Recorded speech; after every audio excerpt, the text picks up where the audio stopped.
welcome back to my YouTube channel. আজি পুনৰ এটা নতুন ভিডিঅ' লৈ আপোনালোকৰ মাজলৈ আহিলোঁ আৰু আজি আমি এফালে যাম। আমাৰ আজি পূজা বুলি ব্ৰহ্মাহঁতৰ ঘৰত একেলগে গোটেইখিনিয়ে ভাত এসাঁজৰ খাবলৈ নিমন্ত্ৰণ জনাইছে। তো তাত কি কৰিম আমি আৰু কেনেকৈ আমাৰ বাইদেউ আহিছে গুৱাহাটীৰ পৰা, গোটেইখিনিয়ে মিলি লৈ আজি এসাঁজ খাম আৰু তাৰে অকণ ভিডিঅ' আপোনালোকক দেখাই যাম কেনেদৰে আমি ফূৰ্তি কৰিছোঁ তাত চাই যাব। চ' অকণমান মেকআপ কৰি ল'লোঁ, যিহেতু শ্বুট কৰি লওঁ অকণমান মেকআপৰ প্ৰয়োজন হৈ দিয়কচোন আৰু এয়া মেকআপ কৰি ল'লোঁ অকণমান লাইট বৰফৰ মেকআপ কৰিলেও ভাল নালাগে দিয়ক। ত' অকণ মেকআপ কৰি ল'লোঁ। এতিয়া ড্ৰেছ পিন্ধিম আৰু ড্ৰেছ পিন্ধি লগালগ মই চ' ফ্ৰেণ্ডছ মই এতিয়া ৰেডি হৈছোঁ। এয়া আপোনালোকে দেখিছে আৰু এতিয়া অলপ ফটো তুলিম, তাৰপিছত অকণমান ভিডিঅ' বনাম আৰু তাৰে অকণ ভিডিঅ' আপোনালোকক দেখাই যাওঁ, চাই যাব। লগতে কেনেকুৱা লাগিছে নিশ্চয় জনাব দেই। চ' ফ্ৰেণ্ডছ মই এতিয়া ৰেডি হ'লোঁ আৰু এতিয়া ওলাইছোঁ মই মোৰ মাজু বৰ্তাহঁতৰ ঘৰত। চ' মই এতিয়া আহি পাই গ'লোঁ মোৰ বৰমাহঁতৰ ঘৰত। এয়া ৰুম খালী, ডাঙৰ বৰমা বিচনাত শুই আছে আৰু বাকী সকলো ভিতৰত আছে, দেখাম। চ' ফ্ৰেণ্ডছ আজি মই কৈছিলোঁৱে যে মই আজি আপোনাক মোৰ ব্লগত কাৰোবাক দেখাম আৰু চিনাকি কৰাই দিম আৰু সেয়া হৈছে আমাৰ সকলোতকৈ ডাঙৰ বাইদেউ আৰু মোৰ ডাঙৰ বৰ্তাৰ ছোৱালী। আমাৰ গোটেই তিনিটা পৰিয়ালৰ ভিতৰত সকলোতকৈ জ্যেষ্ঠ আমাৰ বাইদেউ আৰু সেয়াই হৈছে অসমৰ জনপ্ৰিয় কণ্ঠশিল্পী জিন্তি দাস। এয়া হাই এভৰিৱান, নমস্কাৰ সকলোলৈকে। শাৰদীয় দুৰ্গা পূজাৰ বহুত শুভকামনা। সকলোৰে মংগল হওক, মা দেৱী মায়ে সকলোৰে মংগল কৰক, এয়াই মই মাৰ ওচৰত প্ৰাৰ্থনা। আৰু কি ক'ম, আমাৰ এয়া মোৰ একদম সৰু ভণ্টি জুপিতৰা, তাইৰ এইটো পেজৰ ইউটিউব চেনেল কি বুলি আছে, জুপিতৰাজ ব্লগ। এইটো সকলোৱে চাব, এবাৰ ভাল পালে লাইক কমেণ্ট শ্বেয়াৰ কৰক আৰু তাইক আগবাঢ়ি যোৱাত সহায় কৰক। সেয়ে ক'লোঁ, ধন্যবাদ। বাইদেউ গুৱাহাটীৰ পৰা আহি পাইছেহি আৰু আহি পাই আমাৰ এয়া প্ৰগ্ৰেম এটা আৰম্ভ হ'লেই যে আমি সকলোৱে মিলি এসাঁজ খাম হাঁহেৰে আৰু সেয়াই তিনিটা পৰিয়াল গোট খালোঁ। আজি মাজু বৰ্তাৰ ঘৰত আছোঁ আৰু সেই বৰ্তাৰ ঘৰত হাঁহৰ মাংস বনাইছে, বায়ে বৰ ধুনীয়া বনাইছে বোলে, টেষ্টো কৰিলে দাদাক সুধিছোঁ। কোমোৰা দি পেলাই বনালোঁ হাঁহ, মানে মই এনেই ঘৰত বনাওঁ কিন্তু ইমান আমাৰ তিনিটা পৰিয়ালৰ বহুত মেম্বাৰ আমাৰ আৰু সেই বহুতখিনি তাৰমানে কেইটামান হ'ব, তাৰমানে বহুত ওলাইছে। দুটা হাঁহ কিমান ওলাইছে নাজানো কিন্তু বহুত আৰু ডাঙৰ হাঁহ। তাকো মোৰ সৰু পেহী বৰগানৰ পৰা লৈ আহিছে তাই বহুত কষ্টেৰে আৰু মোৰ হাতেৰে মানে এসাঁজ খাবলৈ বহুত ইচ্ছা আৰু আমি তিনিটা পৰিয়াল ইয়াত একেলগ গৈ পেলাই একদম আগফালে খোৱা বোৱা চলি আছে আৰু তাকে মই ট্ৰাই কৰিলোঁ এটা মানে কোমোৰাৰে মই মানে বনাবলৈ, মানে এটা ডাঙৰ মানে এটা অনুষ্ঠানত বনোৱা মোৰ আজি প্ৰথম হৈছে। কমকৈ বনাই আছিলোঁ, আজি মই আৰু সকলোৰে কাৰণে বনাইছোঁ। এতিয়া কি হৈছে নাজানো, সকলোৱে খাই, যিখিনিয়ে খালে সৰু খুৰী মোৰ মা অকণমানিকেইটা আমাৰ গোটেইখিনিয়ে খাইছে, ভাল পাইছে। মোৰ দাদাইও খালে, খুব ভাল পাইছোঁ বুলি কৈছে। এতিয়া মই খালে গম পাম একচুৱেল মানে হৈছে কি নিজে খালেহে গম পোৱা যাবতো। আৰু বাইদেউক আহিয়ে লগালগ পাকঘৰতে সোমোৱাই দিয়া হ'ল আৰু মানে হাঁহৰ মাংস বনাবলৈ। আৰু বাইদেউ ভিনদেউ আহিছে, ভিনদেউ বৰ্তমান এতিয়া আমাৰ লগত নাই, ভিনদেউ আছে ভিনদেউহঁতৰ ঘৰত ডিগবৈত। ভিনদেউ আহিলে ভিনদেউক নিশ্চয় এবাৰ হ'লেও দেখাবলৈ চেষ্টা কৰিম আৰু বাকী এয়া আমাৰ খানা খোৱা পৰ্ব চলি আছে, খাই আছে, নিশ্চয় দেখাম, চাব কেনেকুৱা হৈছে তেওঁলোকৰ মুখৰ পৰাও শুনিব, চাই যাওক। বনাইছোঁ এয়া ভণ্টি অকণমান লৰাই দিছে পানীখিনি অকণমান কমাবলৈ। এইখিনি মানে আমাৰ গোটেই বহুতখিনি আছে কিন্তু পানীখিনি কমাবলৈ মানে জোলটো কমাবলৈ অকণমান টাইম দি দিছে। বাকীখিনি ইয়াতে হ'লেই, বাকী আমাৰ দাদাই এইটো টেষ্ট কৰি আছে, দেখাইছোৱে। দাদা লাগি থাকা আৰু। চ' ফ্ৰেণ্ডছ তোমালোকক যে কৈছিলোঁ মোৰ ভাগিনজনী খুব লাইভত ব্যস্ত হৈ আছিলে, এতিয়াহে সময় পাইছে আৰু মই তাইক এতিয়াহে ভালকৈ দেখাবলৈ সুবিধাটো পালোঁ। আৰু তাইৰ নামটো হৈছে পাৰিজাত প্ৰিয়ম, খুব ভাল গান গাই বুলিতো ক'লোৱেই আৰু তাই এখন ফেচবুক পেজ আছে, পাৰিজাত প্ৰিয়ম বুলি আছে। আপোনালোকে লাইক কমেণ্ট শ্বেয়াৰ পেজটো ফ'ল' কৰি দিব। ইনষ্টাগ্ৰামতো আপোনালোকে ফ'ল' কৰিব পাৰে, মই পাৰিজাত প্ৰিয়ম বুলি আছোঁ। আৰু মোৰ মাহীৰ চেনেলটো লাইক কমেণ্ট শ্বেয়াৰ ছাবস্ক্ৰাইব কৰি দিব। বহুত ভাল এতিয়া কৰি আছে তাই, চেষ্টা কৰিছে, আপোনালোকে আশীৰ্বাদ কৰিব যাতে মই আগবাঢ়ি যাওঁ আৰু বেল আইকনটো প্ৰেছ কৰিব নাপাহৰিব।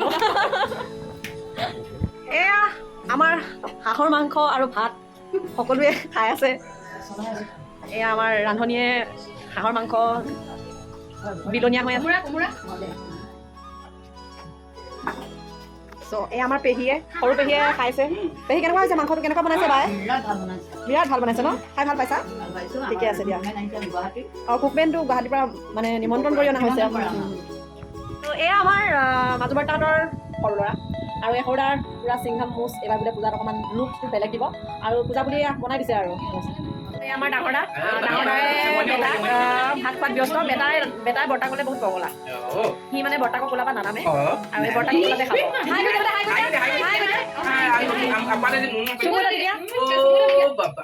আমাৰ বেটাই দুৰ্গা পূজা বুলি সকলোকে চুমু এটা দিছে চবেই ল'ব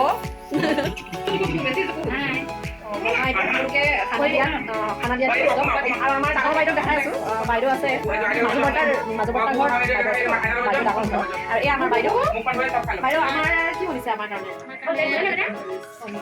আমি মানে কি হ'ল আমি দুজনীয়ে হাঁহ মাংস নাখাওঁ হাঁহৰ পৰা অকণমান দূৰত থাকোঁ গতিকে আমাৰ কাৰণে ৰেডি কৰি আছে কণী অমলেট আৰু এনেকৈ আমি আৰু আজি কালি মই মোৰ ব্লগটো শেষ কৰিব নাপালোঁ গতিকে মই আজি মোৰ ব্লগটো সামৰিম আৰু অকণমান আজিৰ ভিডিঅ' দেখাওঁ আজি মই অকণমান বজাৰলৈ যাম পূজা বুলি মই পাৰ্লাৰত সোমাম পাৰ্লাৰত মই কি কৰিম তাকে চাই যাম চাই দিয়া এইফালে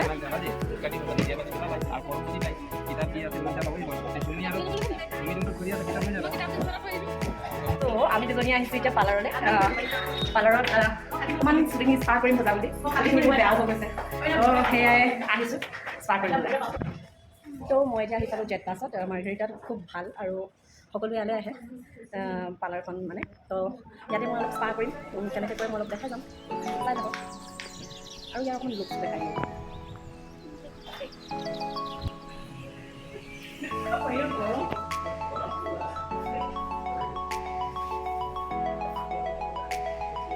চ' আমাৰ বাইদেৱে চুলি কাটিলে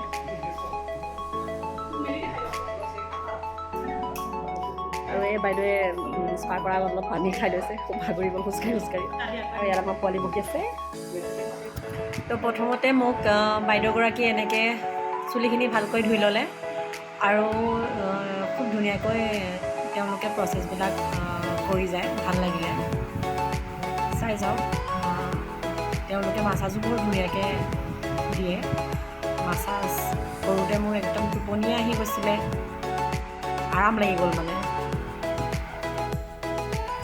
এইখিনিতে বাইদেউ এগৰাকী পালোঁ বাইদেউগৰাকীয়ে মোক তাত সুধিছে যে আপুনি ইউটিউবাৰ হয় ন মই কৈছোঁ অঁ সেই তাৰে অকণমান ধেমালিও কৰিলোঁ ভাল লাগিলে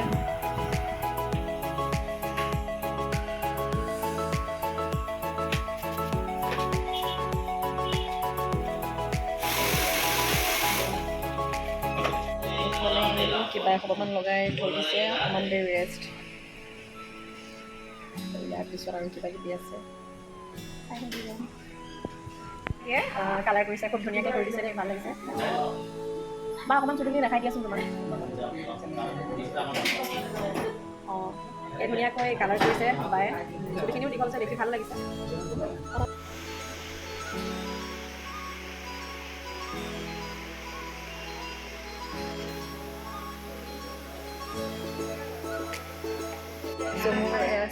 হৈ গ'ল এতিয়া মই ঘৰতে ফ্ৰেণ্ডছ আমি বজাৰ কৰোঁতে কৰোঁতে আহিছিলোঁ 3টা বজাত এতিয়া সন্ধিয়া 7টা বাজিবলৈ হ'ল আমি বজাৰ কৰোঁতে কৰোঁতে বহুত দেৰি হ'ল আৰু ল'লোঁ কিবা কিবি চাওমিনো খালোঁ আমাৰ পোৱালীয়ে দোকানলৈ খাই আহিলে আমি ঘৰতে খাম তো এতিয়া গৈ আছোঁ আৰু ঘৰলৈ খোজকাঢ়ি যাম ওচৰতে বজাৰখন আমাৰ মাৰ্ঘেৰিটা বজাৰখন আমাৰ ঘৰৰ কাষতে আছে চ' এতিয়া মই ঘৰ গৈ আছোঁ চ' ফ্ৰেণ্ডছ মই আজিৰ দিনটো তেনেকৈ ব্যস্ত হ'লোঁ আৰু ব্যস্ত হৈ পাৰ কৰিলোঁ কিন্তু চুলিখিনি অকণমান কেয়াৰ ল'ব লাগেতো যিহেতু আৰু সেয়াই ক'লোৱে দেখোন দেখালোৱেই পাৰ্লাৰলৈ গ'লোঁ পাৰ্লাৰত হ'ল অলপ দেৰি আৰু কাইলৈ শৰাই দিবৰ কাৰণেও অলপমান বস্তু ল'লোঁ এতিয়া মই আজি এই ভিডিঅ'টি ইয়াতে সামৰিম আপোনালোকে যদি মোৰ ভিডিঅ'টি চাই ভাল পাইছে তেনেহ'লে প্লিজ লাইক কমেণ্ট ছাবস্ক্ৰাইব লগতে বেল আইকনটো প্ৰেছ কৰি দিব আপোনালোকৰ মৰম পালে মই বহুত সুখী হ'ম গতিকে আপোনালোকে ছাপোৰ্ট কৰি যাব আৰু ময়ো এনেকৈ নতুন নতুন ভিডিঅ' আপোনালোকক দেখাবলৈ চেষ্টা কৰি থাকিম আজি বহুত দিন হ'ল মই ভিডিঅ' দেখাব পৰা নাছিলোঁ কাৰণ অলপমান ঘৰত ব্যস্ত হৈ আছিলোঁ কামত, ঘৰতো কাম লগাই থকা হৈছে, সেইটো কাৰণে মানে মই দিব পৰা নাই। আৰু মোৰ হোম টুৰ বিচাৰিছে প্ৰণৱ গগৈ বুলি ভাইটি এজনে, মই নিশ্চয় দেখাম, বেয়া নাপাবা, অলপমান দেৰি হৈছে, কিন্তু মই হোম টুৰটো তোমালোকক নিশ্চয় দিম। আৰু তোমালোকৰ মৰম চেনেহ সদায় এনেকৈ ৰাখিবা, তাকে কৈ মোৰ ভিডিঅ'টি আজি ইয়াতে সামৰিছোঁ। আকৌ এটা নতুন ভিডিঅ' খুব সোনকালেই দিম, দুৰ্গা পূজা যিহেতু, পূজাৰ ভিডিঅ'টো দিবই লাগিব, গতিকে নতুন ভিডিঅ' নিশ্চয় পাবই। চ' আজিলৈ মই থৈছোঁ, গুড নাইট।